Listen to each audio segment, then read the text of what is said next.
Today we're installing a multi-zone mini-split AC unit, and before I could install that, I needed to make a concrete pad for it to set on. After screeding everything flat with a 2x4, I let the concrete cure for a few days and then took it out of the mold.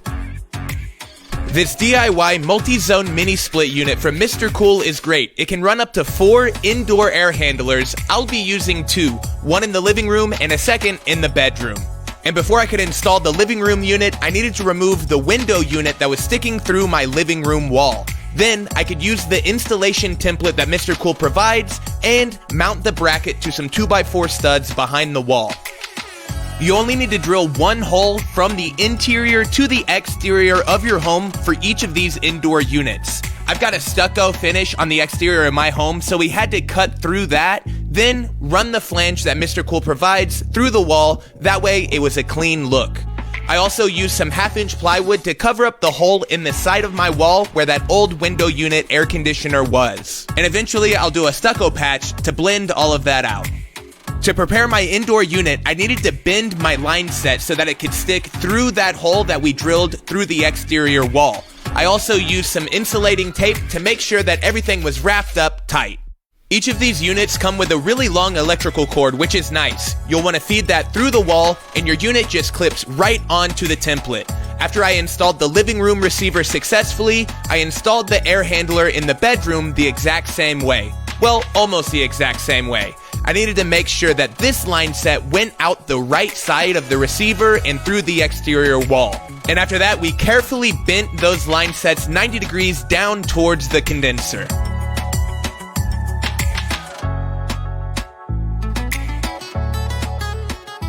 Before I moved on, I installed the back covers of these line sets to make sure everything was going straight and square to the earth. Then I could pop off all my covers on this condenser and start hooking everything up. The line set comes in this big spool, and you'll have a little bit extra. That's what makes this whole unit DIY-able. Rather than having to cut your copper lines to fit and braze your connections in place, this Mr. Cool DIY unit provides these pre-charged line sets that are going to be a little bit longer than what you need. It's up to you to figure out what you want to do with that extra line set, and we'll be taking care of it later on in this video. But what it allows for is a completely DIY install where you don't have to have an HVAC service person come out and charge your unit with refrigerant. This saves you money and gives you more flexibility in your install. But for now, let's keep moving to the electrical portion of this project. I combined 2 30-amp 110 breakers for this 220 service run out to the condenser. We ran all of our wires through the exterior mounted conduit and used this service switch. That way, if I ever have to do maintenance on the condenser, I can turn the power off at that switch knowing that I'll be safe. We also used some copper pipes to create a French drain for all the condensation that comes off of the air handlers. Eventually, I'd like for these to water plants, but for now, that water's gotta go somewhere, so we're taking care of it. And while we're mounting this to the side of the wall, if you're enjoying this video, make sure and check out my page on Facebook and YouTube, Modern Builds. We've got tons of DIYs and we're posting all the time. Make sure and follow and like. And here you can see how that French drain works. Of course, it's only ever gonna drip and we'll never have to deal with that much water at once. After that, we installed some threaded inserts into the concrete slab so that we could use bolts to mount the condenser to that slab. And finally, we can open up all of our valves and make sure that there were no leaks. Once we knew that there weren't, we could turn on our electrical switches and power up our unit.